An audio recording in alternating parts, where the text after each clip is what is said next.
Good morning, children. We have completed life cycle of silkworm. Today we'll deal with the topic production of silk fabric. How the silkworm weavers produce the silk. At what stage they produce the silk. How do they produce. Everything we'll deal today. Okay, ma? Today's topic is production of silk fabric. So in this process, the silkworm weavers, they rear the silkworms. Rearing of silkworms is called as sericulture. Note the point, ma. Rearing of silkworms to obtain silk is called sericulture. Here, in our state, the big silk seed growing center, that is the greenage, is at Madanapalli in Chittoor district. Okay, ma. Next, coming to there are several other weavers who buy the silkworms from the various places like Tadakapalli in the Anantapur district, Kurnool, Kadapa, Tadakapalli,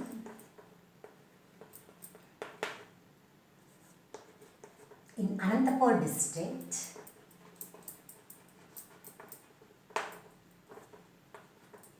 Kadapa, Kurnool, Kadiri, etc. Mahabubnagar,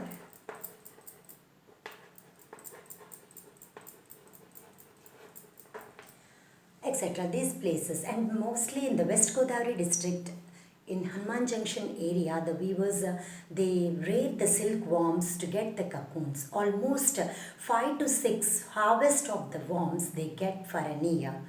And they mainly, the silkworm weavers, they buy the silkworms or they also buy the cocoons also. The cocoons they get from the various places like Nandikotkur of Kurnool district. Yes, Nandikotkur of Kurnool district, and also they get the cocoons from the Hindupur, Dharmavaram,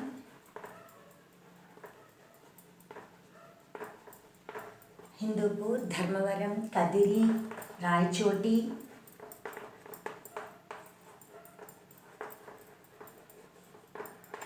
and Hyderabad. Of the different places they get the cocoons, that is Nandikotkur, Hindupur, Dharmavaram, Kadiri, Raichoti, and Hyderabad of our country. Next, the Palmaneru of the Chittoor district is very famous for the mulberry plantation. They mostly undergo the series of the various processes that are undergone to obtain the silk fabric from the silkworms. So the continuous process of the silkworms, from the silkworms to the silk fabrics, that goes on here, it takes place, the whole process takes place in this Palmaneru of the Chittoor district. It's very much famous for the silk industry. And next, Dharmavaram, Kadiri, Raichoti, and all these places, they get the cocoons and the larvae also will be killed, and stifling process are also done here itself. Before they sell the cocoons, they stifle, and some of them they say before the formation of the cocoon, how many days it has been taken place for the formation of cocoons and everything. Next, coming to the production of silk fabrics, they here will deal with the various, what are the different steps involved in production of the silk fabric, we'll see here. Steps involved in the production of silk fabric.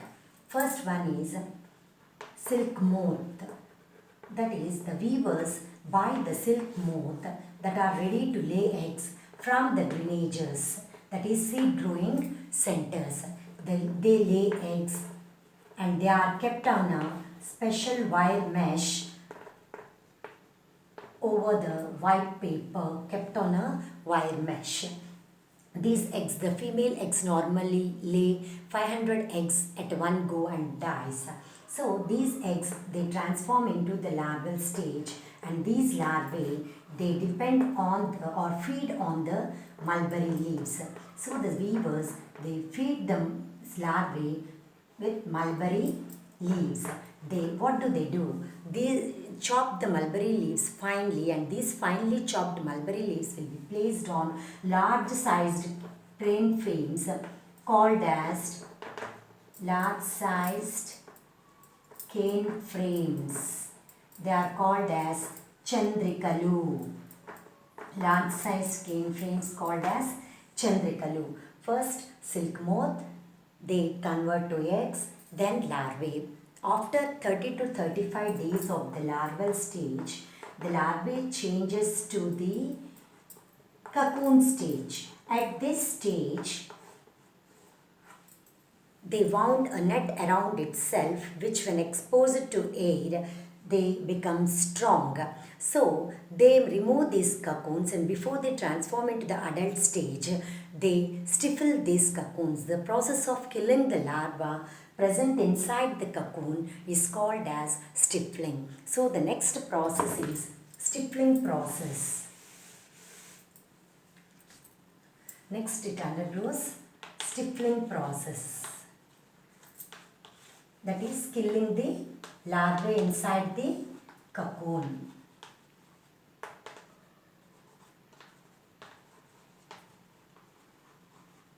After stifling process, reeling process is done. Reeling means obtaining the silk thread from the cocoons.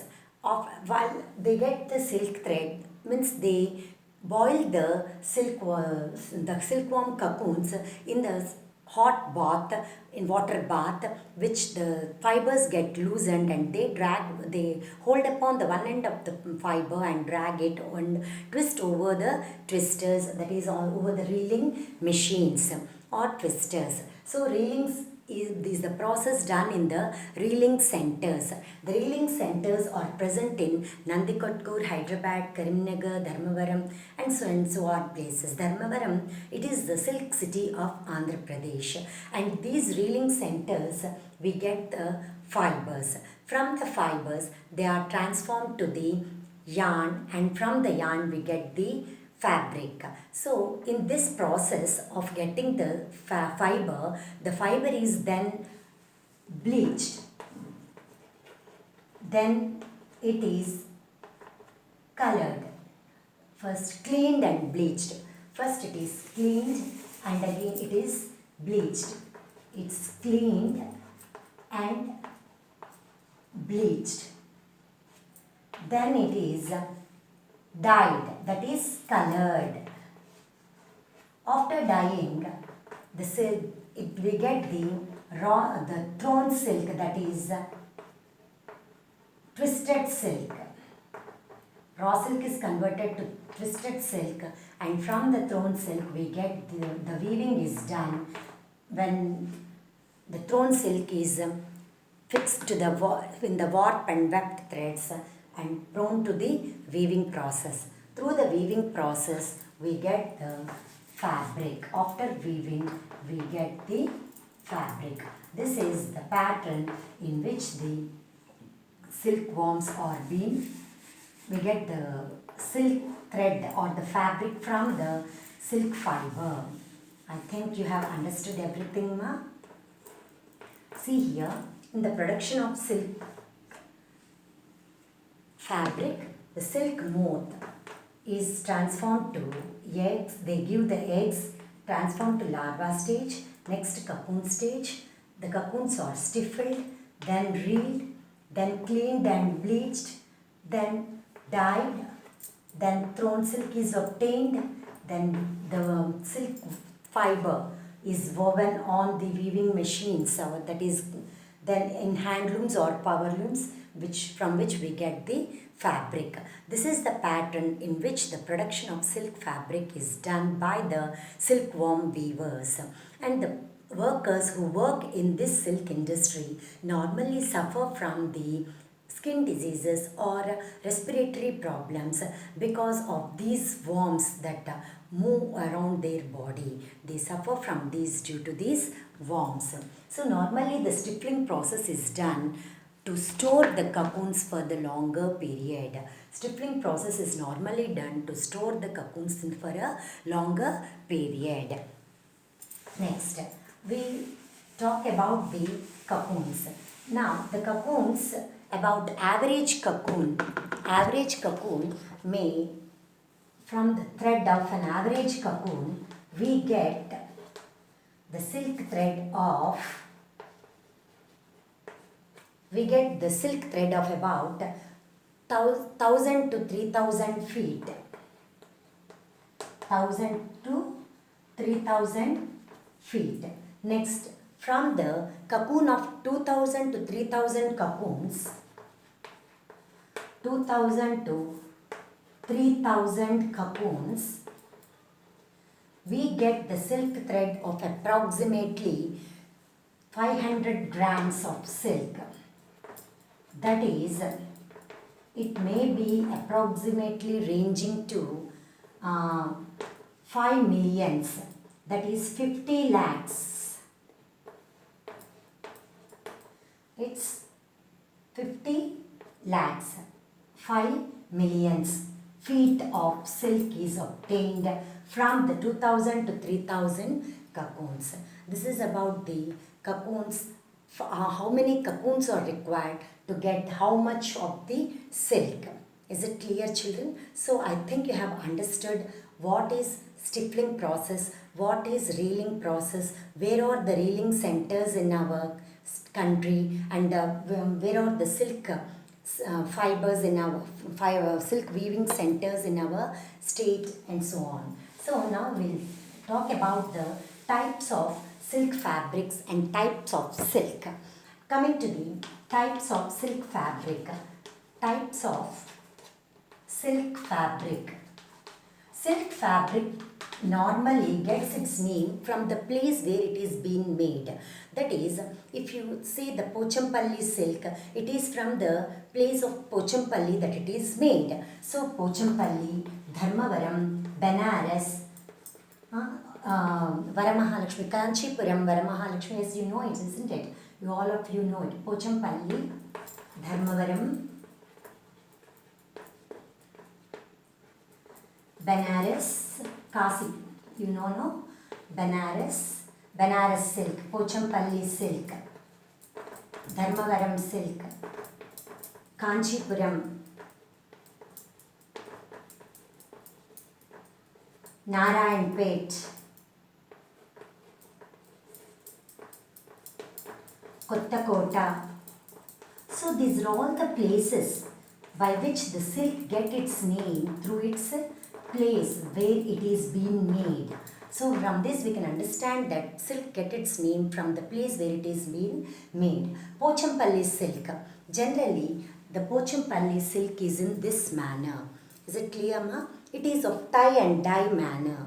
It is of tie and dye manner it is being made of, and it is also called as Jamdani silk. What it is called as? Jamdani silk. Dharmavaram silk. It is of rich border and the sari is completely with booties.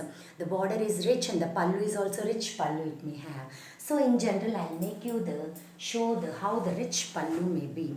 It's like this, the pallu is very rich, but the body, this is not a Dharmavaram, but if you see the Dharmavaram, the pallu will be very rich with the tissue, and the border will be very rich with, it will be very big border completely. It is very small, it is a Kanchipuram silk.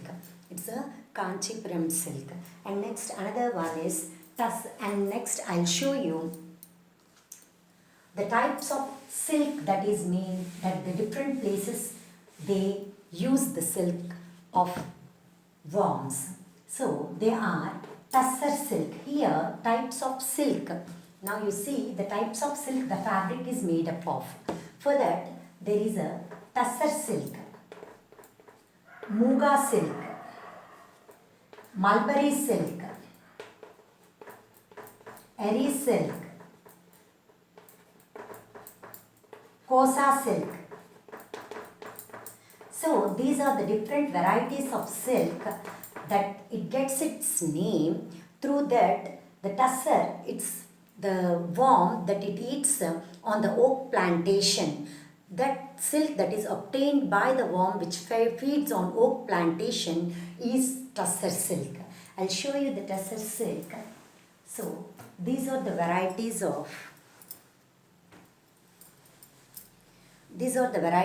tusser varieties. This is of the raw silk. It's a raw silk. Okay, children, and this is also a variety of raw silk. So these are of different types of silk that is obtained, and the mulberry silk is the silk that is obtained from the silkworm which feeds on the mulberry leaves. So the silk that is obtained from the fibre that is given by the particular worm that feeds on the particular leaves, it gets its name. So, okay, children, now we have completed about the life cycle of silkworm, production of silk fabrics, places where we get the silk in our state and our country, some of the places of our country, and also we have seen the types of silk and silk fabrics. Now, in the next class, we'll deal with the wool and production of the woolen fabric. Now, you write the answers for the given questions. First question, homework is, what is the scientific name of silkworm?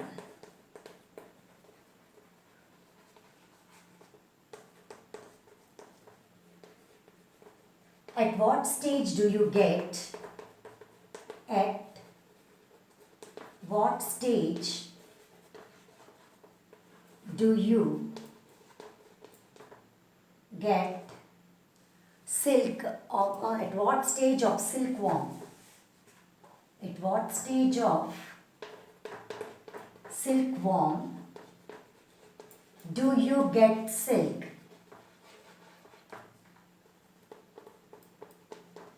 Third question, what are grenages?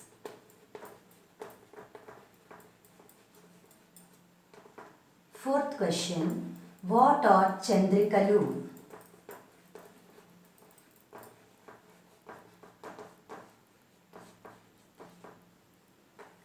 Fifth question, what is stiffling process?